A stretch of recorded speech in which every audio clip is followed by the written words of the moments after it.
ও হঠাৎ করে অর্পিতা এসে বলতে চলো মাম্পি চা খেয়ে আসি, আর ভালো লাগছে না, ঘরে কোথাও থেকে ঘুরে আসি, চলো বালিশার থেকে চা খেয়ে আসি। আমি বললাম সেদিনকে তো চা খেয়ে এলাম গাইজ, আবার চা খেতে যাবো? বললো চলো না, কী করবো বসে বসে। ঠিক আছে চলো চাটা তা খেয়েই আসি।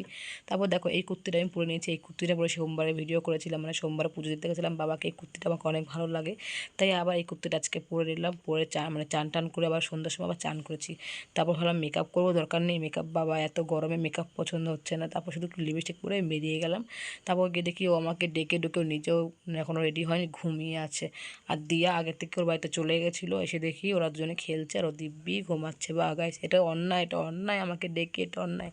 তো যাই হোক, তারপরে ওকে উঠিয়ে দিলাম, ঠেলে ঠেলে ও গেল রেডি হতে। আর এখানে দেখো দিয়া আর ওর বান্ধবী খেলছিল, পুরো ঘেমে টেমে দুজনেই এসে গেছে। তারপর ডাকলাম, তারপর বসলো, ওরা জন্য একটু হাই বলে দিল। তারপরে আর কি আমি বসে ওকে ধমকাচ্ছি, জলদি কর জলদি কর, আমাকে বসিয়ে রেখেছিস তুই ডেকে ঢুকে। আমি ভাবলাম তুই রেডি হয়ে বসে আছিস। তারপর আর কি ওর মেয়ের সঙ্গে একটু খেলছিলাম, ওর মেয়ের চশমাটা পরে ওদেরকে হাসাচ্ছিলাম। তো ভাবলাম তোমাদেরকে একটু হাসায়, তাই দেখিয়ে দিলাম। দেখো তারপরে আমরা বেরিয়ে গেলাম, 6:45 বাজে তখন বেরিয়েছি, কারণ ওর বর এলো। তারপর আমরা বেরোলাম, আর স্কুটি নিয়ে বেরিয়েছি, ওর স্কুটি আমি চালাতেও পারি না, আর আমার স্কুটিও নিয়ে, ওর স্কুটি এটা ও তারপরে নিয়ে বেরিয়ে গেল। দেখো আমরা দুজনে বেরিয়ে গেছি।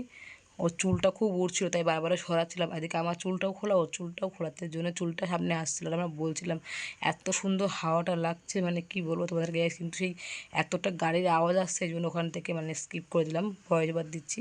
তো দেখো কতটা মজা করতে করতে আমরা গেছি, মানে এত সুন্দর মজা করছিলাম, এত সুন্দর হাওয়া দিচ্ছে, আর দুজনে গেছি, মানে এত সুন্দর এনজয় হয়েছে তোমাদেরকে কি বলবো গাইস।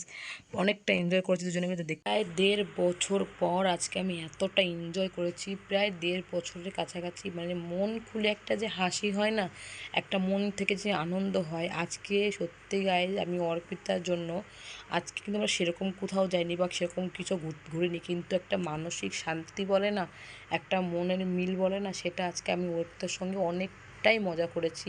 মানে হয় না, ভাগ্য করে একটা বান্ধবী পেয়েছি, ভগবানকে বলতে পারো একটা সত্যিই ভাগ্য করে একটা বান্ধবী পেয়েছি। এক আমার লক্ষ্মী ছিল, আর হচ্ছে অর্পিতা, মানে দুজনেকে আমি এত ভাগ্য করে পেয়েছি। হয়তো লক্ষ্মী আমাকে এখন টাইম দিতে পারে না, কারণ দূরে বাড়ি, ঠিক আছে, কিন্তু অর্পিতাও সংসারিক, ওর সংসার আছে, কিন্তু তবুও যে আমাকে টাইম দেয়। এত সুন্দর একটা বন্ধু পেয়েছি, একটা বান্ধবী পেয়েছি, মানে অসাধারণ, মানে কি বলবো। দেখো আমরা দুজনে চটি নিয়ে, মানে দুজনে সেম সেম চটি, সেটা নিয়েও আমরা দুজনে এই করছি, মানে এতটা এনজয় করেছি। গড়ি নিয়ে তোমাদেরকে সেটা দেখিয়েছি, আমরা পকোড়া খাচ্ছি, ও পকোড়া আমাকে আগে খাইয়ে দিয়েছি, তারপর ওকে আমি খাওয়াচ্ছি, ঠিক আছে। মানে এতটা আমরা দুজনে মজা করেছি না, মানে হয় না যে গার্লফ্রেন্ড বয়ফ্রেন্ড একটা মজা করে, বা স্বামী স্ত্রীর একটা ঘুরতে এলে মজা, কিন্তু আমরা কিন্তু কেউ নিয়ে যায় না, আমরা দুজনেই গেছি, কিন্তু এত সুন্দর একটা মজা করছি। লোক আমাদের যে দেখছে কি ভাই এতে কি গার্লফ্রেন্ড বয়ফ্রেন্ড নাকি, এরকম একটা কিছু ভাবছে আমাদের দুজনকে দেখে, কিন্তু সত্যি ও কিন্তু একটা সত্যি অনেক সুন্দর একটা মেয়ে, অনেক ভালো মেয়ে।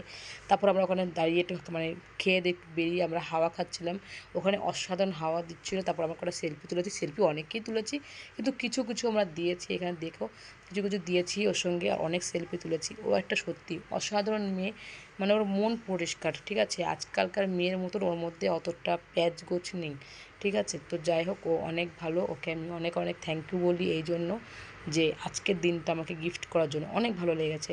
যাই হোক, ওদের বাড়িতে মেয়েকে রেখে গেছিলাম, ওর মেয়েকে, আমার মেয়েকে রেখে গেছিলাম ওর বরের কাছে। তারপরে মেয়েকে নিয়ে চলে এলাম দোকানে, একটা আইসক্রিম ওকে কিনে দিলাম, আর আমি একটা আইসক্রিম নিয়ে নিলাম, খেয়ে নিলাম। তারপর মা স্প্রাইট নিয়েছি, স্প্রাইট খেয়ে তারপর একটু রেস্ট নিচ্ছিলাম বসে, আর কী কী করেছি কী কী খেয়েছি সব মাকে বলছিলাম, ঠিক আছে।